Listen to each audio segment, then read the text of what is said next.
Ladies and gentlemen, good day and welcome to the CMS Info Systems Limited Quarter 1 FY25 earnings conference call hosted by Nuvama Wealth Management. As a reminder, all participant lines will be in the listen-only mode and there will be an opportunity for you to ask questions after the presentation concludes. Should you need assistance during the conference call, please signal an operator by pressing star, then 0 on your touchtone phone. I now hand the conference over to Mr. Nikhil Chaudhary from Nuvama Wealth Management. Thank you and over to you, sir. Thank you, Siddhant. Good morning, everyone. On behalf of Nuvama, I welcome you all to CMS Info Systems Q1 25 earnings call. We have with us today the management of CMS Info Systems, Mr. Rajiv Kaul, Vice Chairman, Full-Time Director and CEO of the company, Mr. Pankaj Khandelwal, Chief Financial Officer, Mr. Anush Raghavan, President, Cash Management Service. I now hand over the call to Mr. Rajiv Kaul for his opening remark and post which we can open the floor for Q&A. Over to you, Rajiv. Thank you, Nikhil. Good afternoon, everyone. Thank you for attending our Q1 FY25 call. I'm happy to report another strong quarter of 17% revenue growth and adjusted PAT growth of 13%. Q1 usually has a seasonality impact, which this time got further impacted by a fairly long election cycle, which has impacted cash velocity in several large states. Despite this, we have maintained momentum on our touchpoint additions in our cash logistics business, where we added 3,000 points in Q1, and we totally now have 140,000 points. In our managed services and tech business, our order book wins for the quarter were fairly robust at 200 crores. We are investing fairly aggressively in developing our AIoT RMS tech stack, and I'm very happy to report that we had a large win, which is sort of a first of its kind RMS project at a leading bank. This is a sort of a unified build and operate mandate for integrated surveillance transformation project across 2,000 locations for this bank. And the solution is going to include a 24/7 centralized on-prem command and control center, which will need to converge with the bank's tech stack and will also involve us developing 10 plus new AI and ML modules. With this, I will hand over to our CFO Pankaj to take you through our Q1 financial highlights. Thank you, Rajiv. Our consolidated revenue has grown 17% to 599 crores, led by strong growth in managed services and technology solution businesses. Adjusted PAT has grown by 13% to 98.5 crores and adjusted PAT margin stood at 16.4%. Business-wise, cash logistics business has grown by a steady 10% year-on-year to 387 crores in Q1 with an EBIT growth of 6% to 99 crores. Our MS and tech solution business revenue grew strong at 31% year-on-year to 239 crores. The EBIT in this segment has grown 20% year-on-year to 41 crores and the EBIT margin stood at 17%. The execution of order book which we won last year is on track and we estimate majority of these go live in next 6 months. With this, I would like to hand over to Rajiv for his closing remarks. As we've reiterated before, our growth of our company is linked to 3 macro themes. The first is formalization, where we are seeing positive trends which are leading to a strong growth in our retail business. The second is around consumption. Consumption was slightly subdued in Q1, which seems to be a cross-sector theme, but we expect it to improve in Q2 and Q3 with the festive season. And third, which is more near-term and directly impacts us around the BFSI and banking outsourcing theme. I think the successful AIoT RMS win demonstrates the opportunities which exist for companies like us in integrated outsourcing projects. If you look back at last year, the majority of the projects for the 40,000 to 50,000 ATMs which are awarded, they should get executed by the ecosystem in the industry in the remainder of the FY25. There also has been a fair amount of discussion on the ATM interchange for both bank-owned ATMs as well as white-label ATMs, and we await a positive policy decision in the coming months. Some of the large bank RFPs for BLA ATMs, which hadn't concluded successfully because the discovered price was higher than interchange, I think will get an impetus and hopefully will move forward to closure if the interchange increases. And if this interchange increase happens, I think that will give the impetus to the ATM growth and also drive higher outsourcing in that channel. To summarize and to close, we are reasonably confident of achieving our FY25 revenue guidance of 2,600 to 2,800 crores, which should translate to a growth of 15 to 19% for the year. Q1 at 17% is bang in the middle of this growth. Thank you, and we can move to questions. Thank you very much. We will now begin the question and answer session. Anyone who wishes to ask a question may press star and 1 on their touchtone telephone. If you wish to remove yourself from the question queue, you may press star and 2. Participants are requested to use handsets while asking a question. Ladies and gentlemen, we will wait for a moment while the question queue assembles.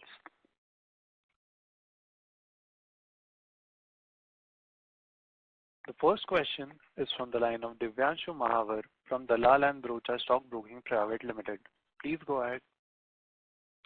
Thanks for the opportunity, sir. And I wanted just to know about in last FY24 annual report, if you look at, and in cash flow, there is some element called as bad debt and provisional for bad debts also.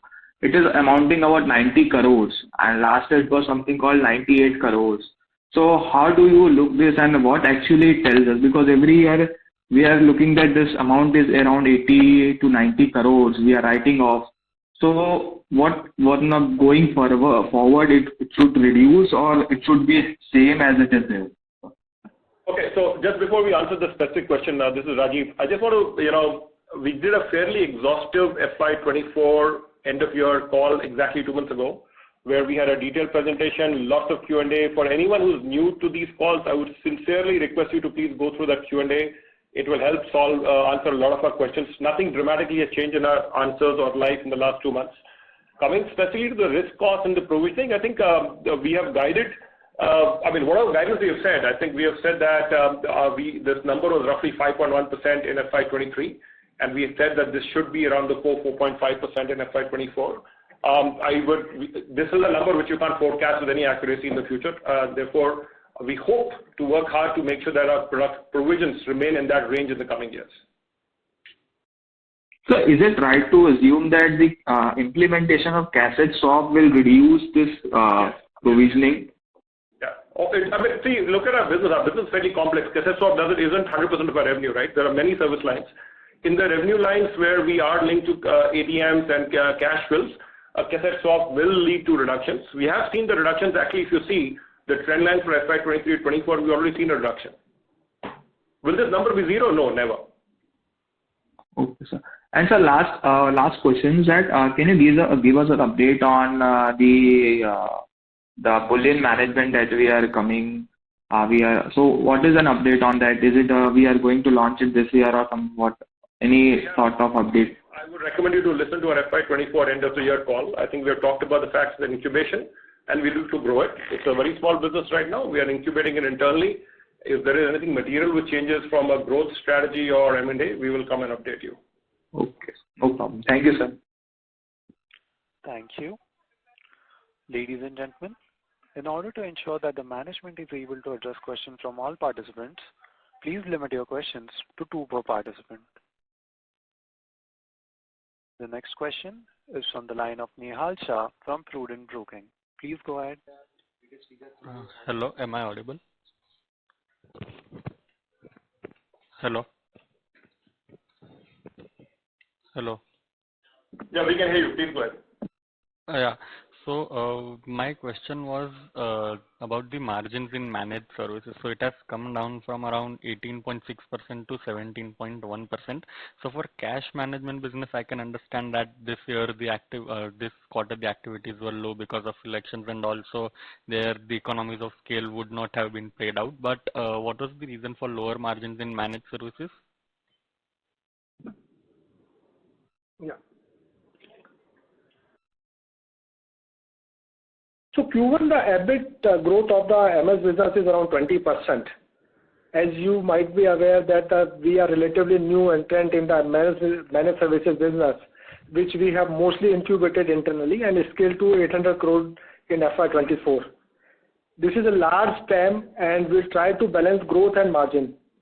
the change in the business mix can impact the quarterly margin, but we continue to deliver higher margins, like our overall PAT is around 16.4, which is a world class, and we continue to have a ROC which is 25% plus.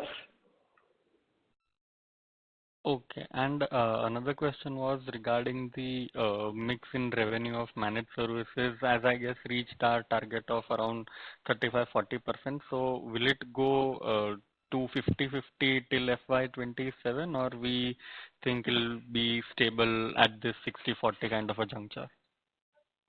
It's impossible to forecast this right now. I think we don't know FY27. We haven't given any guidance on FY27. We have given FY25 guidance on revenue range and also the mix.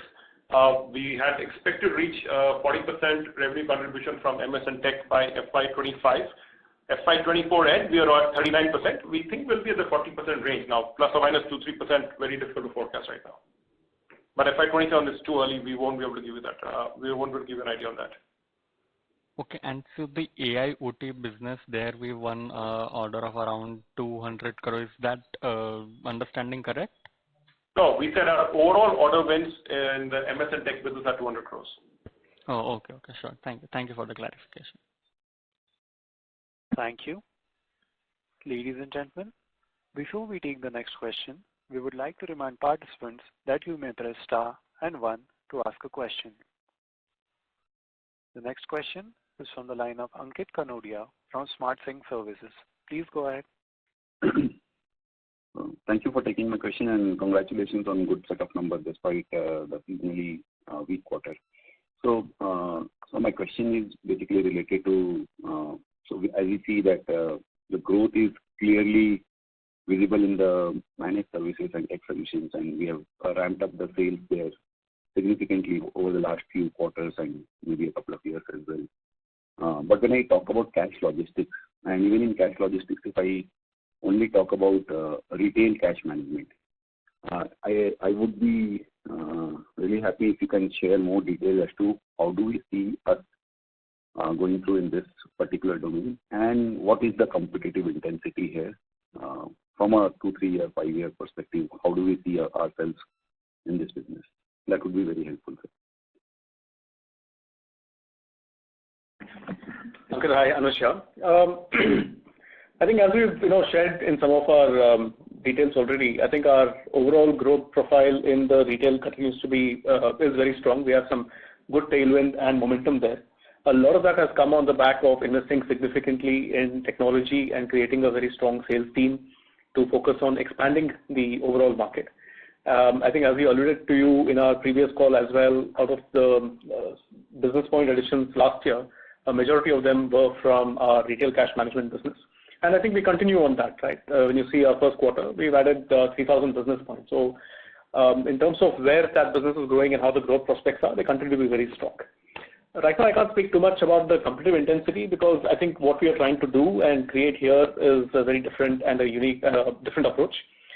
Creating an ecosystem and partnerships ranging across, fintech, payment banks, and like I said, we are sort of trying to broaden and create a much larger market opportunity than what exists today.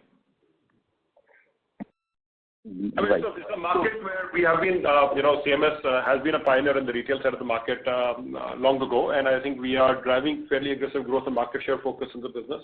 But what is important is that this market growth, we see a lot of momentum in the market and formalization, as I talked about. The retail sector seems to be overall buoyant in terms of investment to expand number of outlets and stores. We are looking for a lot of, looking to see how we can expand the overall market size instead of just competing in the market we've been competing in. Right. Just a follow-up on this, sir. If my understanding is correct, all these retail touch points, we are generally covering it through our partnership with banks and NBFCs, right? But do we also have any plan on taking to this market directly to our end consumers and not going through just banks and NBFCs?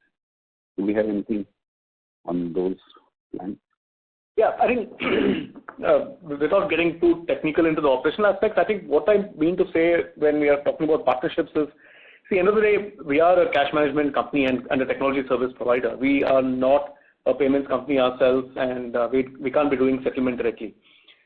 the way we are looking at growing this market is creating a large sales team and creating a technology with multiple APIs which can integrate with retail. And the settlement of that will happen through partner banks and partner NBFCs. But as far as the relationship is concerned, in many cases, we would be sort of fronting and helping expand that. Sir, maybe I'll rephrase my question. What I meant was not about settlement, but I was talking about the cash pickups and all those activities. Right now, all these activities are done through our contracts with banks and NBFCs. No, all of them are not done through banks. No, they're not all done through banks. Some of them are direct, some of them are through banks. I think the proportion will change over time. Depending on, again, I think what we're trying to deliver is a solution set depending on the retailer's needs. Banks would always be involved as a sort of a payment mechanism or for a settler. I don't think there is but the sales effort has changed over the last year and a half to directly be able to understand customer needs at the individual retail company level, and then to customize a solution, which also includes the cash pickup service, right? There are other things which people need, which we work on. Got it. Thank you. I'm sure you would have looked at our presentation at the end of Q4. I think Anush had explained this in detail. Beyond that, I think will not be right from a competitive perspective. Sure. Thank you so much and all the best. Thank you. The next question is from the line of Yashodhan Nerurkar from Edelweiss Mutual Fund. Please go ahead. Yeah, hi. Thank you for the opportunity. So just wanted to understand, so basically you started off with providing touch points for the bank, and now you're seeing an opportunity on the retail side as well. And as we continue, there's bullion and some other things as you mentioned earlier. So just wanted to understand from a profitability perspective, how do you measure, because it's based on a trip, right, like a round trip. So from a round trip, if I have to understand the profitability, say for a retail side and a bank side, so how different would they be? And what are the different metrics that you use to evaluate that? I think, we may not have engaged so much earlier with you, but just our routes are fungible, right? Our routes are fungible for an activity. It could be an ATM loading activity, or it could be a retail cash pickup, or it could be something else. So I think it's very difficult to figure out profitability by each individual line item. But again, my point is the businesses which have been established over a long period of time will have higher profitability. Newer businesses where we are driving high growth and high market share would be lesser profitable. Okay. And my second question was about, earlier you had mentioned that you will be partnering with new banks and you will be adding a few more touch points. So how is that progress coming along? And are there any new banks which have partnered with us? It's okay if you don't name them, but just wanted to know the incremental logos that you have won. Sure. I think, again, we've sort of shared a lot more data and details on this in our annual update, and we'll continue to do that in that cadence. But we've been in this business for 25 years. I think we work with almost every single bank in the country. I think when we're talking about partnerships and expansion, this is more about trying to expand the solution set. What used to be a plain vanilla logistics service of cash pickup, I think we are sort of significantly seeing a transformation. As we work closer with retail and we engage directly with them, I think we understand far better the needs, especially through technology and automation, where we can bring in greater efficiency, better controls, and better risk management. All of that CMS cannot be doing alone. We have a role to play as acting as an integrator in this space. But there is also value that a fintech or payment banks can do in terms of bringing their capabilities and their skill sets. And I think that's the partnership that we're talking about. I think as we had alluded to last time, we have more than 35 to 40 different logos and retailers with whom we are working directly as we speak. Okay, so this includes banks as well as retail, if I'm not wrong. Yeah. Okay. Yeah. So that's it from my side. If there are any questions, I'll join back in the queue. Thank you. Participants who wish to ask questions may please press star and 1 at this time. Next question is from the line of Abhishek Singhal from Naredi Investment. Please go ahead. Good afternoon, sir, and thanks for giving me the opportunity. Sir, my first question was, how much cash loss due to theft of this theft recover from insurance company in Q1 FY25 and FY24? And how much time does it take to recover money from the insurance company? This is my first question.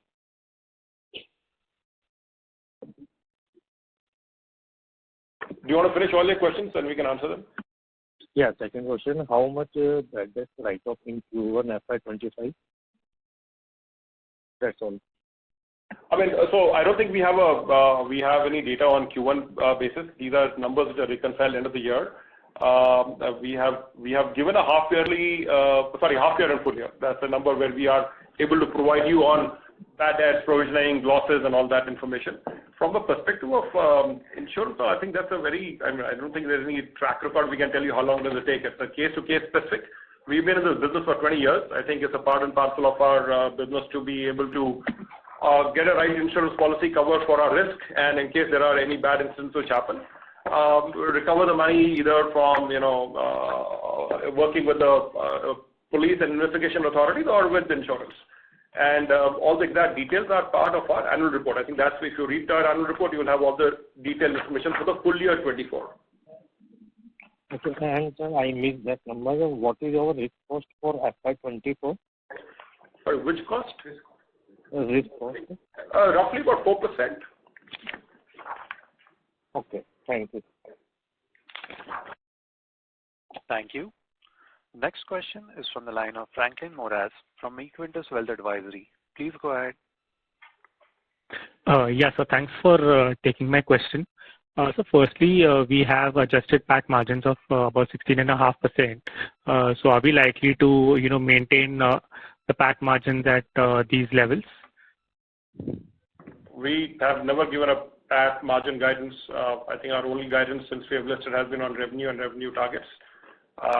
Very difficult to guess what PAT margins and costs will be in the coming years.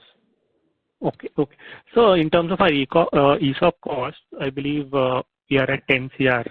And you did mention that this in the last quarter you did mention that maybe there would be another quarter wherein our ESOP costs would trend at these levels, and then it would decline to 8 crores, 6 crores, 4 crores, and so on. So any change in that trajectory? Not as of now. Okay. And in terms of our FY27, like the last time we had given a FY25 guidance, it was much in advance. So when can we expect an FY27 guidance from you? As soon as we feel reasonably confident of the guidance, we'll come back to you. But I would say in the second half of the year or at the end of FY25, we do owe you an FY27 guidance. But we will look at it at the end of the first half and see if there is any material change. Otherwise, I think end of FY25, we would be in a better position to do that. Okay. And lastly, are we now, will this current mix of, managed services, the revenue mix be stable now going forward? I mean, are you saying will it remain 40 or go down or go up? I'm not sure.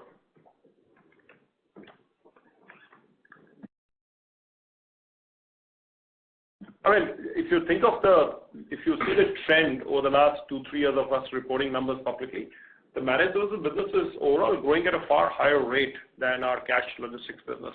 So I would expect the mix to keep changing steadily.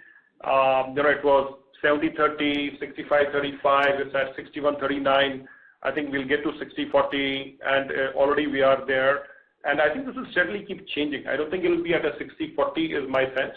Of course, this doesn't assume right now anything to do with any new businesses. If we either launch them or we end up acquiring any business, that will obviously have an impact on the mix and proportion of these businesses.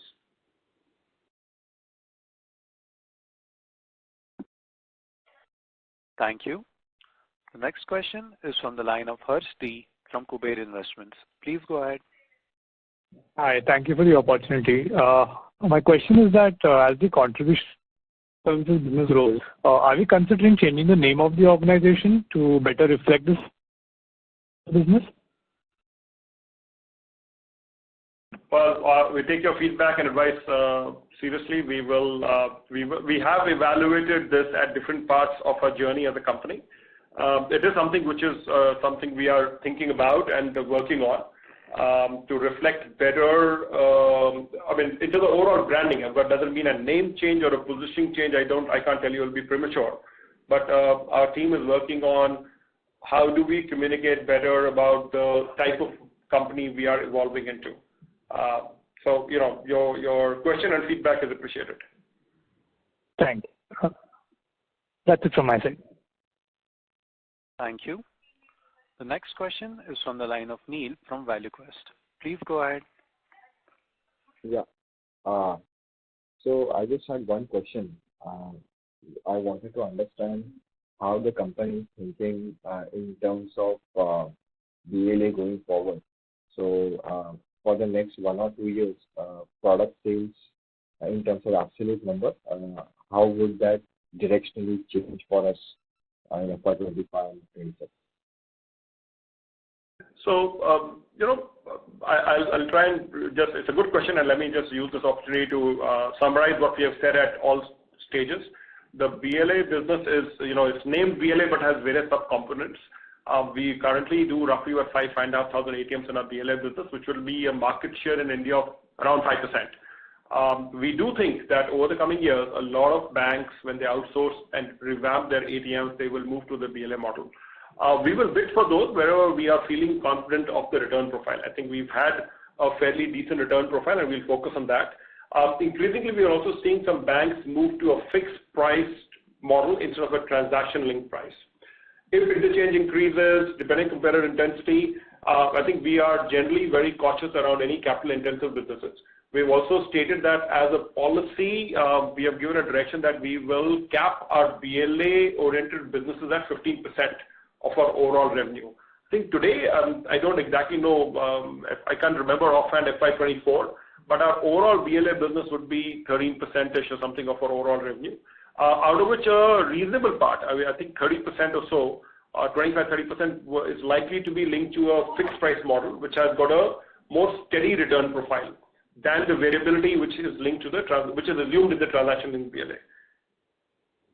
How many ATMs do we expect to add? Really, it depends on if we are able to win a good quality contract. We would happy to add. If we don't, we don't. Like last year, I don't think we incrementally added many ATMs in the BLA estate at all. But I would think that, we in our mind think about 1,000, 2,000 ATMs addition in BLA on the transaction link model. But if there is a fixed price where there is a fix, we know the price is sort of fixed and will not change and get linked to usage, I think we count that very differently. Okay. Thanks for that. Broadly, I understand. But if I just look at the absolute sales of product in FY24, that was somewhere around 275 crores, right? So now going forward, should we expect the product sales to be faster than our company level growth? It is impossible to predict product sales. It's linked to RFPs. RFPs keep getting up and down, pulled up and down, competitive intensity. Sale of products is not a pure play product only. There's linked to also some services which come with it. I think it is good for us if we are able to maintain a good product win rate because it leads to services, downstream services revenue for the remainder part of the project. We've had some good wins last year, which are getting executed this year.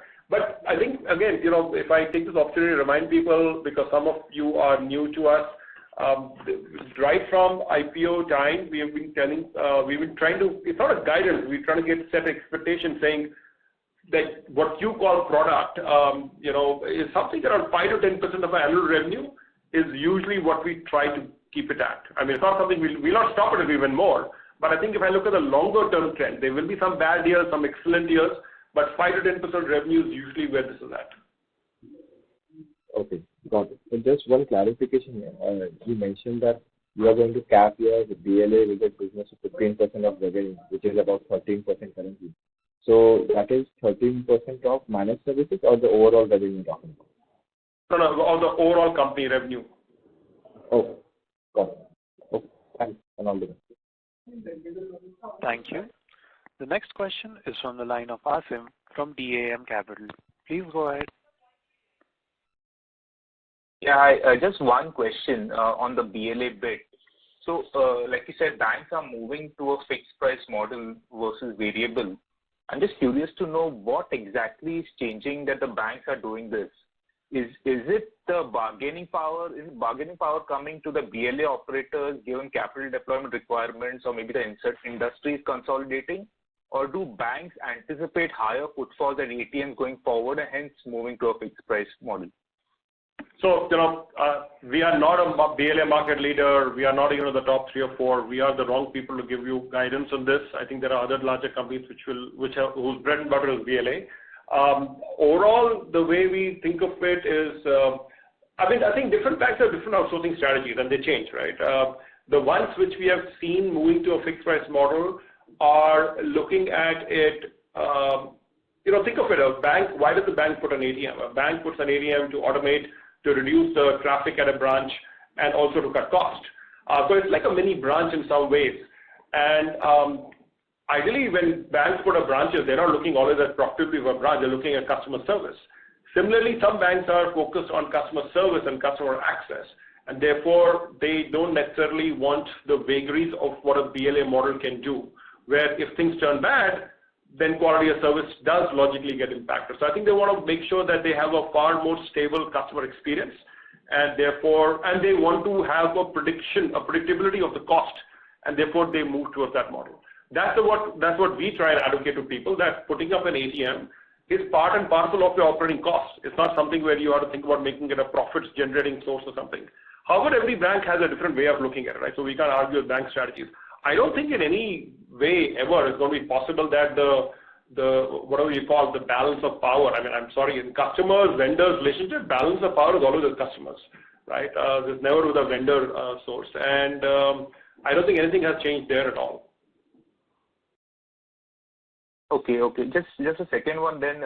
So most, at least from what I understand, most of the ATM deployments, rather the ATMs that are coming in with when you're setting up a new branch itself, is there a decent business case for the ATMs on site to also shift to the brown label ATM model? So it is already outsourced by a majority of the private sector banks. No, sorry, your question is multi-layered. Does the bank need to own the ATM at the branch? They choose to. I think it makes far more sense for them to own that asset which is sitting on their own branch. Is there any real leverage in outsourcing that to some third party? Not necessarily. I'm saying the ownership, right? There is the ownership and then the outsourcing of services, which could include maintaining.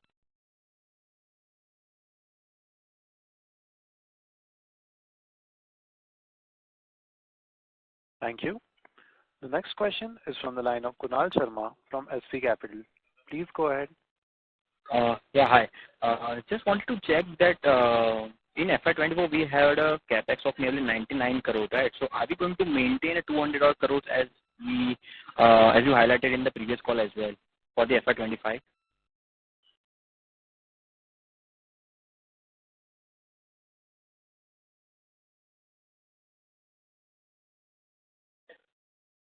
Hello. Ladies and gentlemen, the line for the management seems to be disconnected. Please hold while we reconnect.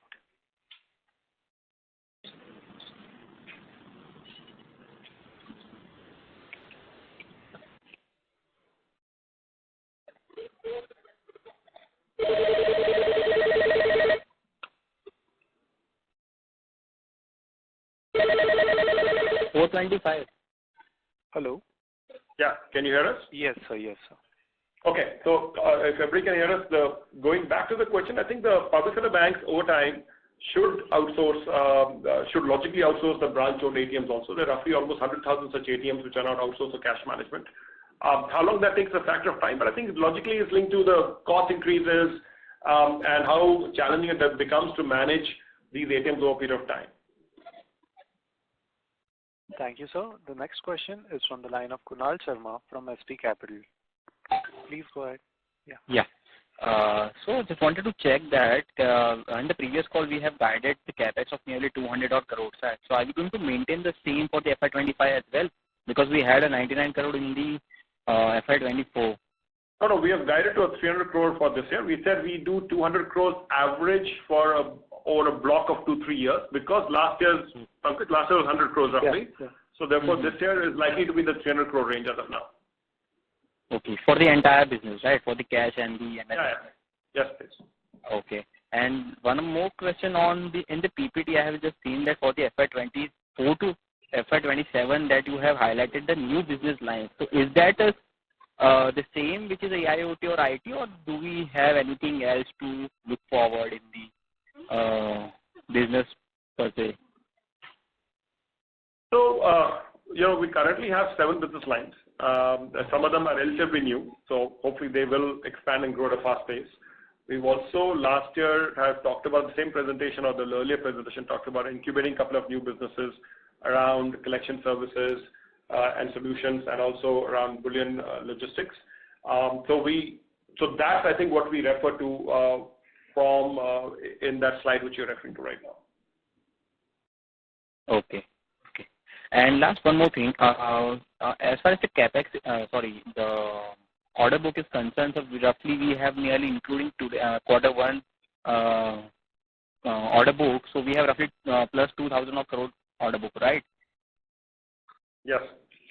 Okay. And that will be reflect in the second half of FY25.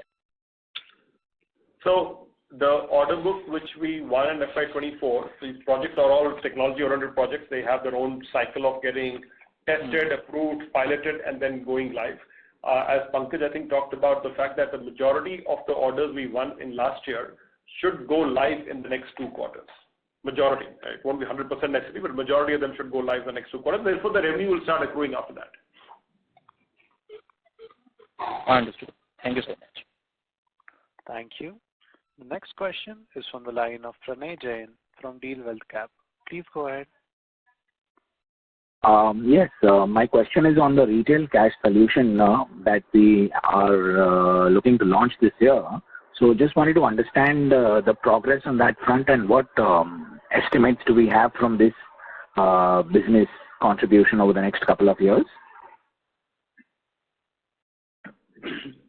Yeah, I think just to clarify, retail cash management is a business that we've been running for, since the inception of the company. And when we talk about retail cash, it's in the context of that where I think they're seeing some very strong tailwinds and growth. The business which we've incubated and launched newly is the loan collection part of it, where we are helping banks with their debt management and loan collection services. And I think we had spoken a fair bit about it in our annual call. Not much to update from there to now. I think we will look at incrementally different acquisitive opportunities in the space, and when we have something to report, we'll come back to you. Okay. And also with the new CIA on helm, what would be the clear focus areas and mandate at that end in order to add alpha to growth? Because I'm sure this has been brought in timely for the new solutions that we have been incubating, and now we want to take them at scale. So wanted to understand this over the next 2-3 years. For example, if you are going to grow at 15-17% and these new solutions start kicking in materially, if not significantly, we could easily achieve 20% if you think that is a reasonable estimate. So from 2,700 this year, we could be at 4,600 in the next 3 years. And this is organically. I'm not factoring in any acquisition as yet. So wanted to understand this bit. I want to smoke whatever you're smoking. So, I don't think you should be thinking businesses can grow 20% in a row for 5-6 years. I would love to be in those businesses and make profit margins like we are. I think I will. I like your commentary. I think I will use it to set targets internally now. But I think we will stick to what we have said. We have from FY21 to 25, we have given a growth guidance of of growing at roughly a 17-18% growth revenue. As we get to our number of FY25, we will come back with FY27 and maybe an FY30 number of revenue. We, of course, look to deliver alpha, but you have to say alpha over what, right? We are in many business and many sectors. So I think we overall look at delivering a good double-digit growth. We have done that for the last 4 or 5 years. We hope to do it in the coming years. Okay. And what kind of business point addition and compliance network can we expect? I mean, because earlier you indicated that it should be 90% or even plus. So where do we stand and how do we see this moving ahead this year?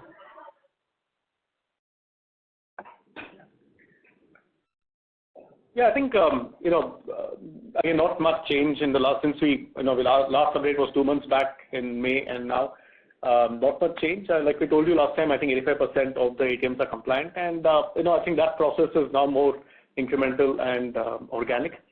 Our network is almost fully compliant, so any new business point gets added into it, comes along with that chunk. Okay. And lastly, since we have a decent idea of how the funnel of outsourcing is moving, is there any incremental visibility on what could be the new business wins? I mean, do we have a better understanding, a better likelihood, or does it remain similar to the last commentary that you shared? Sorry, we didn't really understand your question, but I think what we remember, what we have said about is that there are about RFPs on the ATM business are roughly about totaling 20,000 ATMs. Those RFPs are expected in this year to launch and hopefully get concluded. As they close, and depending on what depending on the terms of the RFPs, we will obviously try and bid for what makes sense to us, and we'll update you end of the year of what the results have been. Got that. And about the 300 crore capex, could you give us a sense how this is going to be spread out? I mean, across our infrastructure such as vans, or on the ATM side, or on other businesses that we are incubating, or R&D or something like that. That would really help. I mean, we don't have an exact split of this by all of these things, but I think a large part of the capex is going to go into executing our new wins, including the technology-oriented wins. We have front-loaded a significant part of capex for an infrastructure revamp in the last 3 years.